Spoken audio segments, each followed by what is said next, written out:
Hey, so I want to answer a question that came up recently, and that is, why do the three accounts of Paul's conversion in the book of Acts differ? One of the most significant moments in the book of Acts is the conversion of Saul of Tarsus, of course, who later became the Apostle Paul. There's three accounts of Paul's conversion: the event in Acts chapter 9, and then two times when he talks about his conversion in Acts 22 and Acts 26. And all of the accounts of Paul retelling the story, there are some details that differ. Now, that doesn't mean that they contradict one another. Remember, the same author wrote the entire book of Acts. And even people who are skeptical of the fact that Luke was the writer of the book of Acts, no one claims that Acts was written by different people. So whoever it was, we believe that it was Luke. That's the conservative view. But no one's claiming it was all written by the same person. But that means that whoever it was that was authoring, we believe Luke, the chronicles of what Paul had to say, why was he highlighting different details over others? And the answer has to do with the audience that he was speaking to.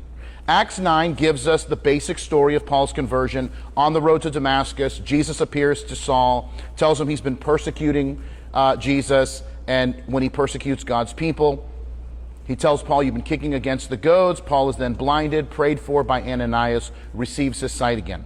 In Acts 22, Paul has been nearly killed after a riot in the temple. There's all these trumped up charges, and he then addresses the crowd, that mob, in the Hebrew language. And in this message, he recounts the story of his conversion, focusing on his Jewish background and zeal for his Jewish faith. Why? Because he's trying to explain to the crowd that he's not a lawbreaker, that he was more zealous for the law than anyone else. In chapter 26, the third time that we read of his conversion, Paul is standing before King Agrippa, and he is focusing on his call to take the gospel to the ends of the earth. Why? Because he's standing before a Roman official who happens to be part Jewish, but has certainly embraced a Greco-Roman lifestyle. Here's my point. Sometimes what people call contradictions are not contradictions at all. Instead, they are just further details.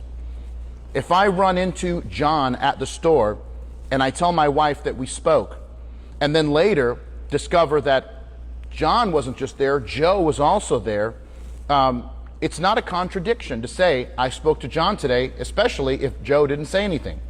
And so once again, who was there? Two people, but I spoke to John. But Joe happened to be there, but he didn't say anything. Once again, these aren't contradictions. They're just further details. And so the issue with this story of Saul's conversion is very similar to accounts in the gospel, where the one gospel will tell us one thing, and then we'll get further details from another. So people who try to make hay about it, it's usually a smokescreen for people that are trying to cast doubt on the Bible, but they haven't really thought it all the way through. So don't fall for it. And I hope this helps. We'll see you on the next one. Keep reading.